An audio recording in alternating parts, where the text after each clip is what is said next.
Welcome to the Surgical Edge podcast for surgical insights, reviews, discussions, and to stay updated.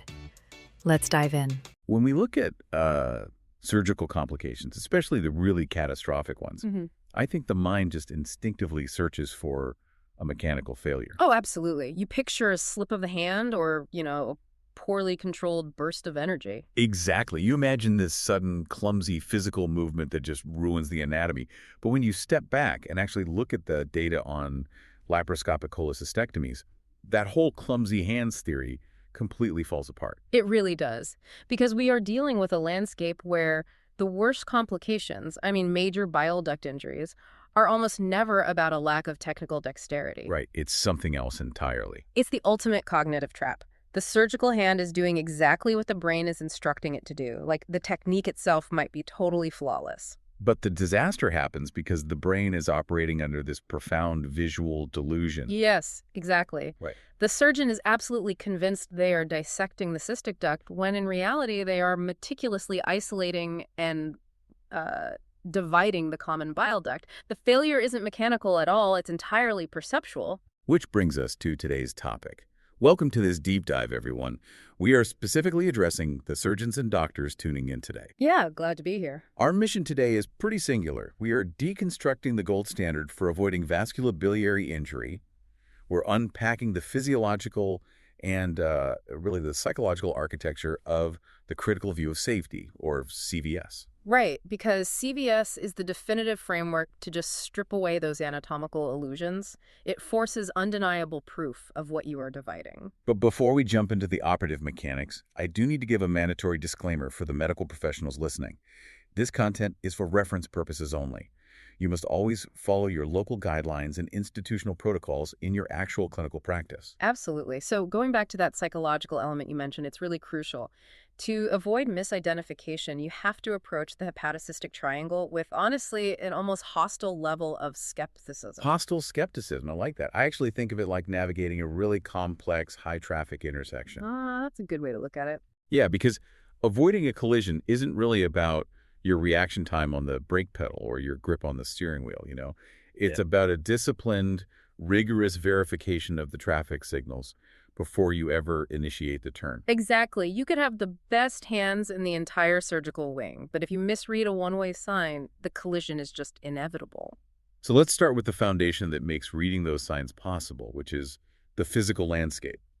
Preventing misidentification begins with port placement and the initial exposure, right? It does. Typically, we are looking at a 10-millimeter umbilical camera port, a 10-millimeter epigastric working port, and then two 5-millimeter right-sided ports. And those are at the midclavicular and anterior axillary lines. Right. But before even targeting the gallbladder, you have to do a diagnostic laparoscopy. It's your first line of defense. Because you need a comprehensive survey of the area first. Yeah, you are assessing the liver edge, looking for dense adhesions from previous surgeries, and gauging the degree of acute inflammation or chronic fibrosis.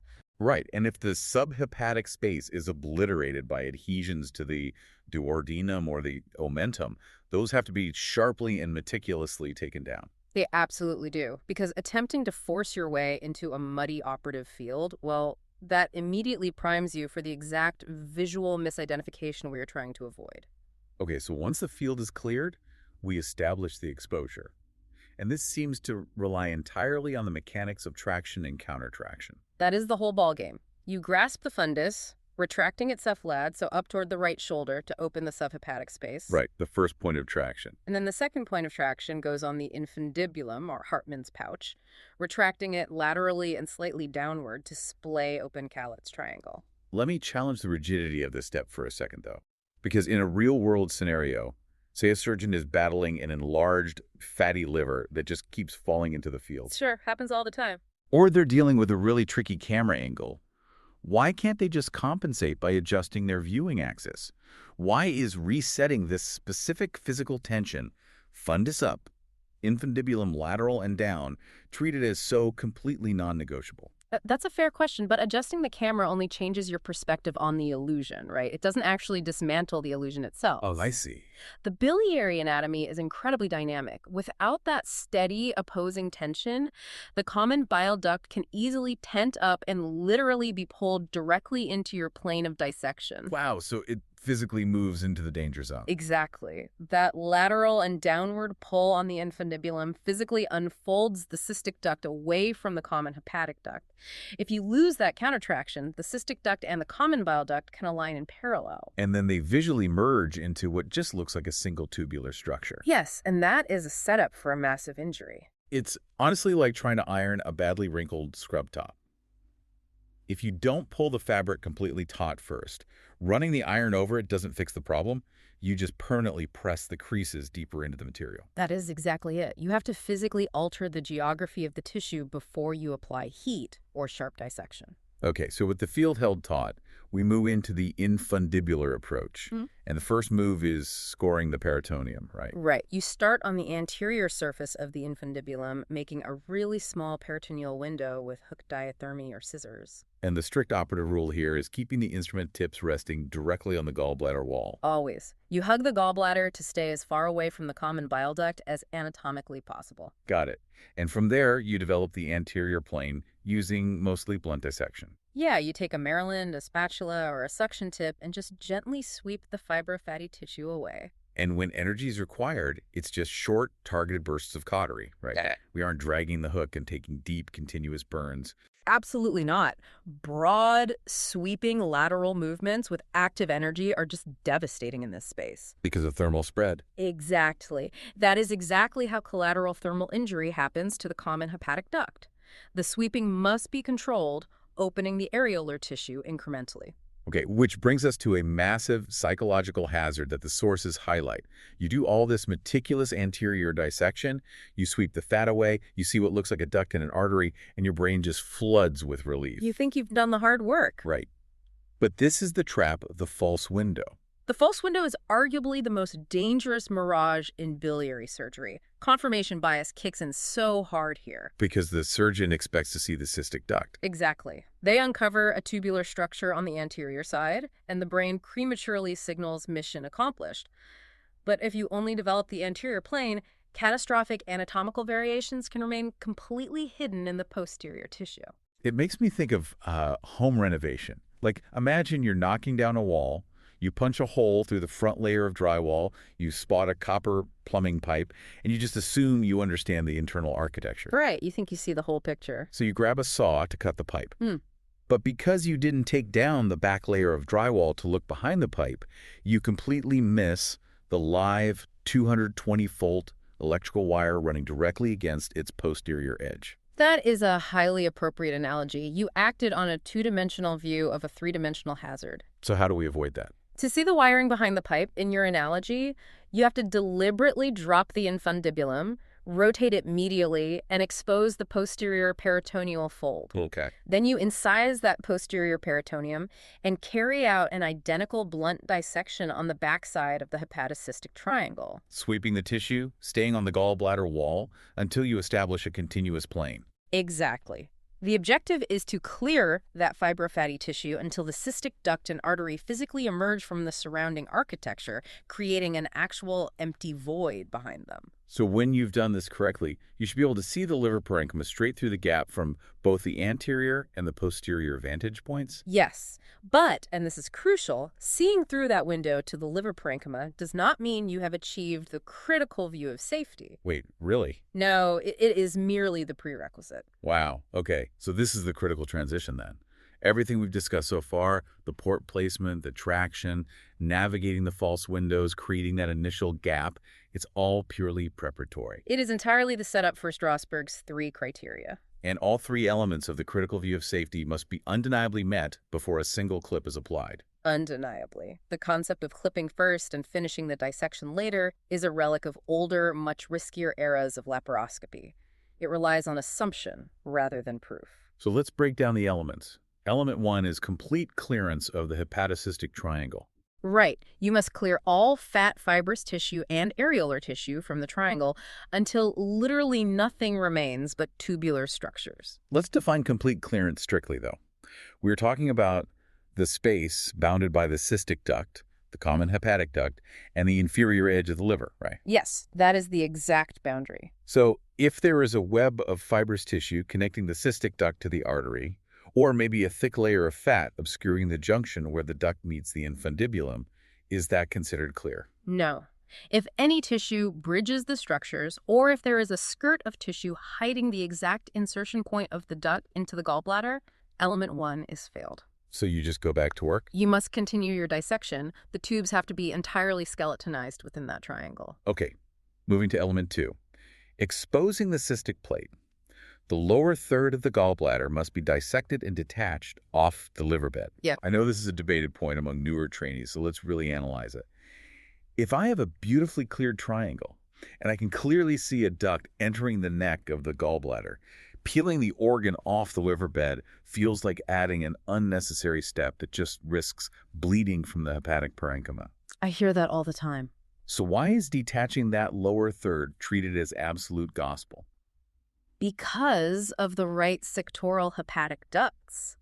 Aberrant biliary anatomy is incredibly common. Right, the variations. You could have a right hepatic duct that courses dangerously low, completely mimicking the cystic duct before it plunges straight into the liver bed right next to the gallbladder. Oh, wow. If you do not physically lift that lower third off the liver, you cannot prove where those structures are actually terminating. They might be disappearing blindly right into the liver hilum. So it's about verifying the final destination of the plumbing, basically. Exactly. Separating the gallbladder from the cystic plate proves that the structures you are looking at are terminating in an isolated, free-hanging organ.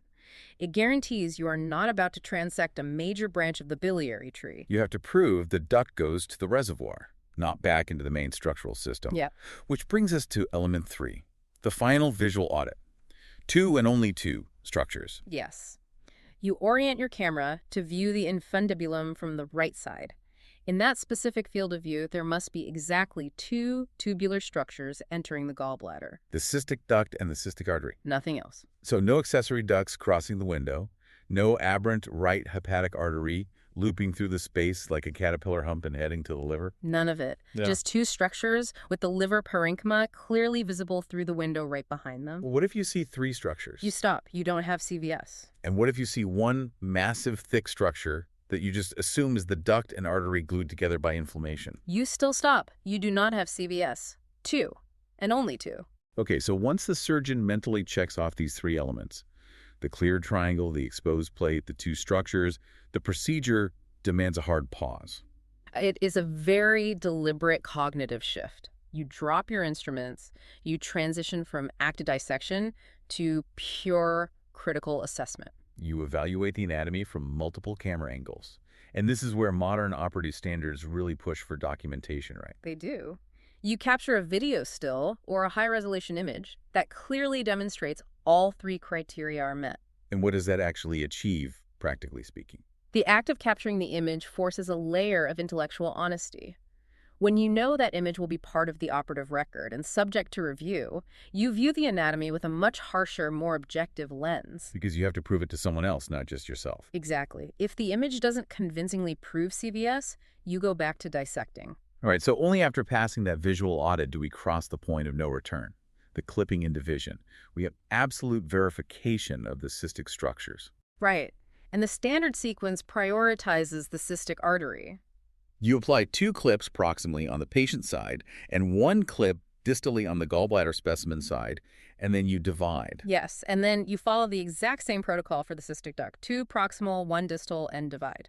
But the clinical reality dictates flexibility with our tools, right? Wow. What happens when you encounter a cystic duct that is massively dilated or maybe hypertrophied from chronic severe inflammation? That is a great point. Standard titanium clips might fail to fully occlude the lumen in those cases. Or they could scissor and just slip off postoperatively. Which is a disaster. So that requires immediate adaptation. You never force a standard clip onto a duct that exceeds its functional diameter. So what's the alternative? In those instances, utilizing a pre-tied ligating loop like an endoloop, or deploying an endoscopic linear stapler, that ensures a definitive, secure closure of the stump. So the closure mechanism changes, but the sequence of dividing the artery first, then the duct, generally remains the same. Generally, yes. Following division, we verify hemostasis and confirm there is no bile leakage from the stumps. Then the completion phase. We resumed dissecting the gallbladder off the liver bed, working in a cephalad direction toward the fundus. Right, and you stay strictly within the avascular areolar plane, maintaining your instrument energy on the gallbladder side. You will definitely encounter small penetrating vessels from the liver bed, which require precise spot diathermy. However, deep or prolonged coagulation on the liver bed, especially near the hilum, must be strictly avoided. Because the heat lateralizes. Exactly. Delayed thermal necrosis of the common bile duct can present as a devastating stricture weeks after the patient goes home. That is terrifying. Okay, so avoiding that, the gallbladder is placed into an endoscopic retrieval bag to prevent spillage of stones or infected bile. And then extracted, usually via the umbilical port. You perform a final irrigation, aspirate any fluid, do one last visual sweep of the surgical bed, and withdraw. But, and this is a big but, that entire sequence assumes the anatomy ultimately cooperates. We need to confront the reality of the hostile abdomen. Oh, the hostile abdomen, yes. What happens when you insert the camera and the hepatocystic triangle is just a fused block of dense fibrosis from years of recurrent cholecystitis? Or when the acute inflammation is so severe that the tissue simply disintegrates when you try to grasp it. Exactly. What do you do when achieving the critical view of safety is just physiologically impossible? This scenario is the ultimate test of a surgeon's maturity. Novice surgeons often feel a dangerous compulsion to complete the operation laparoscopically, viewing conversion or bailouts as a personal defeat. Pushing forward blindly into an obliterated triangle, hoping you will eventually recognize a structure that is the primary mechanism of catastrophic ductal injury. It absolutely is. Recognizing when to stop is a higher skill than knowing how to cut. So when CVS cannot be achieved, the strategy must instantly pivot to the established bailout options. And the literature outlines several highly validated escape routes. You can initiate a fundus first or retrograde dissection. Right, taking the gallbladder off the liver bed from the top down. Exactly. You might alter the tension enough to safely identify the hilus structures that way. And if the anatomy remains obscure. Intraoperative cholangiography can provide a radiographic map of the biliary tree. Okay, but what if the area around callus triangle is essentially concrete? Then we look at the subtotal cholecystectomy. Let's talk about that, because that seems like a major shift. The subtotal approach is a profoundly safe bailout. You are essentially bisecting the gallbladder, removing the anterior portion and the stones, and just leaving the posterior wall attached to the liver bed. So you never even enter the hostile triangle. Exactly. You can either close the remaining stump, which is a reconstituting subtotal, or leave it open with a drain, a fenestrating subtotal. And you manage a potential bile leak, which is a minor resolvable issue, instead of managing a transected common bile duct. Exactly. And of course, there is the traditional bailout, converting to an open laparotomy. The overarching philosophy here is formalized by the SAGE's Safe Cholecystectomy guidelines, right? Yes. SAGES is definitive on this issue. The mandate is to utilize CVS when feasible, but to actively, deliberately choose a bailout strategy the very moment unsafe dissection is recognized. It requires an active dismantling of surgical ego.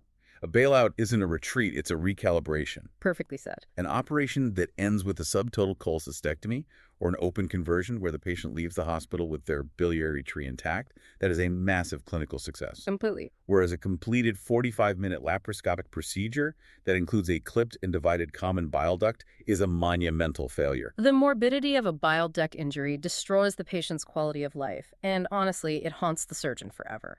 The decision to bail out is the highest execution of surgical judgment. So for the experienced attendings listening, who already have this physiological and psychological discipline hardwired into their practice, how do we systematically transfer this to the residents? How do we teach them? Yeah. How do we train a new generation to see the false windows before they basically cut through the drywall? The pedagogical approach needs to be really rigorous. First, enforce mental rehearsal. Trainees must be required to verbally recite the 3 elements of CVS prior to scrub-in. And narrate their criteria out loud during the procedure, right? Yes. Element 1, triangle cleared. Element 2, cystic plate exposed. Element 3, 2 structures only. It needs to become an operative mantra. And then utilizing the technology in real time. Exactly. When a resident states they have achieved CVS, the attending should freeze the monitor, remove the dynamic motion of the live feed, and force the resident to defend the 3 criteria on a static image. That exposes visual gaps immediately, doesn't it? It really does. Finally, we have to look at how we use video review. We shouldn't just be showing residents the pristine 20-minute textbook cases. Oh, that makes sense. They need to study operative footage that specifically highlights false windows. They need to watch videos where the CVS is dangerously incomplete and be actively trained to spot the bridging tissue or the hidden sectoral duct. Pattern recognition in surgery is a muscle. It has to be subjected to resistance training. Absolutely. By obsessively adhering to the CVS criteria and cultivating a culture that actually praises early bailouts in hostile anatomy, we can drive the rate of vasculobiliary injury down to absolute 0. It is really a masterclass in disciplined observation, which leaves us with a final concept to consider for your next rotation, actually. What's that? Well, if mastering the critical view of safety relies so heavily on avoiding cognitive traps and assuming the anatomy is trying to trick you and demanding undeniable multi-angle proof before you act, how might this exact framework of visual skepticism revolutionize your approach to other complex dissections? Well, that is a brilliant point. Right. Whether you're working in the pelvis, the neck, or the retroperitoneum, what other anatomical intersections are you navigating where your brain might be confidently misreading the signs? A very vital question to ask before you make your next incision. We will definitely leave you with that thought to mull over. That brings us to the end of our discussion today. For all the medical professionals tuning in, if you found value in this deep dive, please do not forget to share it with at least one of your colleagues or friends to help spread the word. Yes, the more we actively discuss these standards, the safer our operating rooms become. Make sure to check out our YouTube and other social media pages for visual breakdowns, and definitely check our previous season and past episodes for more highly relevant medical topics. Keep questioning what you see, and we will see you on the next deep dive. Thank you for listening to the Surgical Edge podcast. Don't forget to like, share, and subscribe. Help us grow and deliver even more relevant surgical content by pressing the support button. Your contribution truly makes a difference. And don't forget to share with us your advice, feedback, and the topics you would like us to include.